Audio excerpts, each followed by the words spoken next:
Alors ici, à Château-Vallon, scène nationale, nous sommes au point d'orgue d'un travail de 3 ans avec l'agence Art Sud, l'agence du spectacle vivant, sur la prise en compte de l'environnement, sur la biodiversité,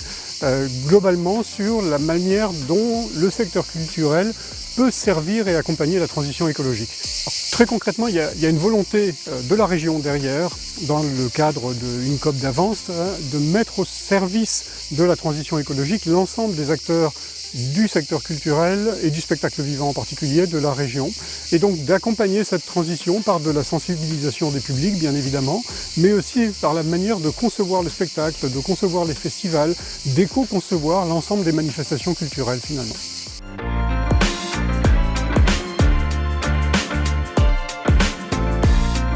Un exemple qui a été dans le domaine du biomimétisme, qui a été travaillé tout particulièrement, c'est la question de la résilience. Bon, avec la crise récente, la crise sanitaire, le secteur culturel a été énormément impacté, les lieux ont été fermés. Et donc toute la question de la réorganisation, du redémarrage, de la coopération, de la manière dont on va mutualiser les ressources, les équipements, les compétences et la manière dont on va mieux coopérer ensemble pour pouvoir mieux rebondir, ben ça aussi c'est du biomimétisme et on va puiser notre inspiration dans les écosystèmes, dans ce qui se passe dans les écosystèmes au moment de ces transitions, ces changements climatiques, ces périodes de stress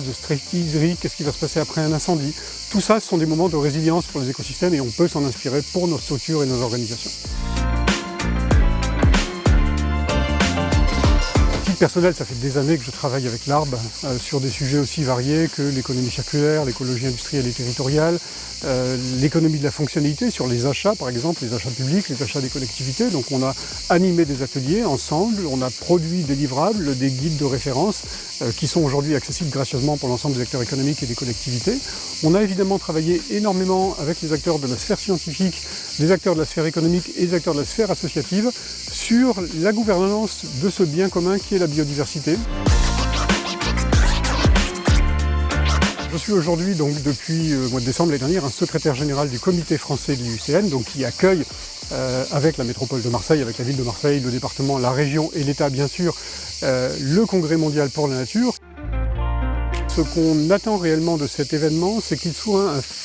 un temps fort de mobilisation de l'ensemble du public. Et quand je dis des publics, c'est aussi bien du grand public, du public familial, du public local, avec les espaces Génération Nature, avec des espaces d'animation, de découverte, de compréhension et d'appropriation de ce que c'est que la biodiversité et ses enjeux et des leviers que chacun peut avoir. Mais on invite aussi les acteurs économiques, les entreprises, les collectivités territoriales, les écoles et le secteur éducatif en général à venir aussi participer pleinement à ce congrès. L'idée, c'est que le Congrès mondial pour la nature soit pas à Marseille comme une comète qui traverse le ciel et qui ne nous impacte pas du tout. C'est qu'il y ait derrière une empreinte qui va nous traverser pendant encore longtemps.